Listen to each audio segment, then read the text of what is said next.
Assalamualaikum warahmatullahi wabarakatuh. Perkenalkan, nama saya Ahmad Zufar, absen 01 dari kelas 12 RPLC.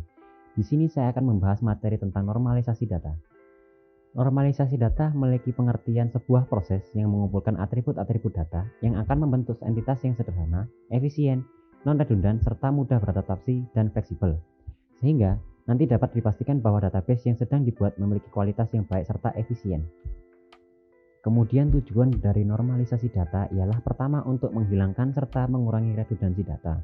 Kemudian kedua untuk memastikan dependensi data atau data berada pada tabel yang tepat. Jika data dalam database tersebut belum dinormalisasi, maka akan terjadi 3 kemungkinan yang akan merugikan sistem secara keseluruhan. Yang pertama ialah insert anomali. Ialah situasi di mana tidak memungkinkan memasukkan beberapa jenis data secara langsung pada database.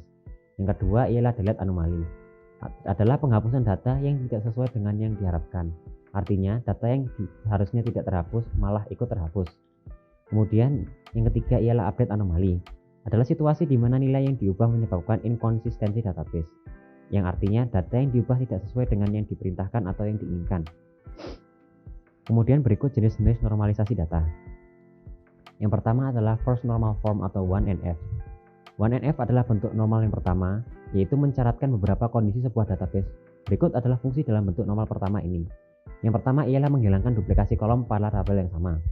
Kemudian yang kedua ialah membuat tabel terpisah untuk masing-masing kelompok data terkait serta mengidentifikasi setiap baris dengan kolom yang unik atau primary key. Kemudian yang kedua ialah second normal form, yaitu 2NF. Syarat untuk menerapkan normalisasi bentuk kedua ini adalah data telah dibentuk dalam normalisasi pertama atau 1NF. Berikut ialah beberapa fungsi normalisasi 2NF. Yang pertama adalah menghapus beberapa subset data yang ada pada tabel serta menempatkan mereka pada tabel yang terpisah.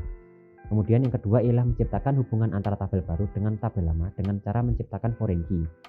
Ketiga, terakhir ialah tidak ada atribut dalam tabel yang secara fungsional bergantung pada candidate key tabel tersebut. Kemudian yang ketiga ialah third normal form atau 3NF. Normalisasi database dalam bentuk 3NF memiliki tujuan untuk menghilangkan seluruh atribut atau field yang tidak ada hubungannya dengan primary key. Dengan demikian, maka tidak ada ketergantungan transitif pada setiap kandidat primary key. Syarat dari bentuk normal ketiga atau 3NF adalah yang pertama memenuhi semua persyaratan dari bentuk normal kedua atau 2NF, serta yang kedua ialah menghapus kolom yang tidak tergantung pada primary key. Yang terakhir adalah BNCF atau Boyce Codd Normal Form. BCNF merupakan sebuah teknik normalisasi database yang sering disebut 3,5NF. Memiliki hubungan yang sangat erat dengan bentuk 3NF. Pada dasarnya adalah untuk menghandle anomali serta overlooping yang tidak dapat dihandle dalam bentuk 3NF. Normalisasi data bentuk ini tergantung dari kasus yang disediakan. Jadi tidak semua tabel wajib dinormalisasi dalam bentuk BCNF. Berikut ialah penerapan normalisasi data. Langkah pertama ialah bentuklah menjadi tabel unnormalized atau belum dinormalisasi dengan cara mencantumkan semua field data yang ada. Lalu tuliskan semua data tabel yang akan direkam, lalu bagian yang double tidak perlu dituliskan. Kemudian terlihat rekod-rekod yang tidak lengkap serta untuk membayangkan bagaimana beberapa rekod yang harus dibentuk untuk menciptakan data tersebut. Langkah yang kedua ialah ubahlah menjadi bentuk normal ke-1 atau first normal form dengan cara memisahkan data pada field-field yang tepat, data bernilai atomik. Juga seluruh rekor harus lengkap datanya, serta bentuk file masih flat. Dengan bentuk normal ke-1 ini telah dapat dibuat satu file dengan 11 field, yaitu nomor faktur, kode supplier, nama supplier, kode barang, nama barang, tanggal jatuh tempo, quantity, harga, jumlah, serta total. Langkah ketiga ialah pembentukan normal kedua atau 2NF dengan cara mencari field kunci atau primary key yang dapat digunakan sebagai patokan dalam pencarian yang memiliki sifat yang unik.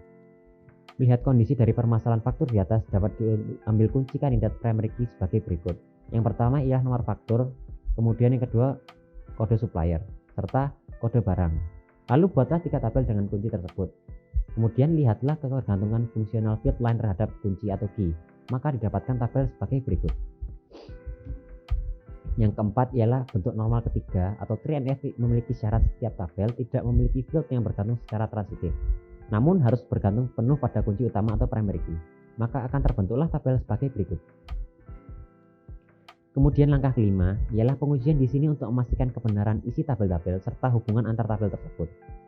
Ujian bahwa setiap tabel haruslah memiliki hubungan dengan tabel yang lain. Apabila tidak ada penghubungan antar tabel, maka tidak dapat dikatakan bahwa perancangan sebuah database akan berhasil. Kemudian langkah ke-6. Langkah 6 ialah menggambarkan hubungan antar file yang ada sebagai berikut. Sekian presentasi dari saya tentang normalisasi data. Kurang lebihnya saya mohon maaf. Wassalamualaikum warahmatullahi wabarakatuh.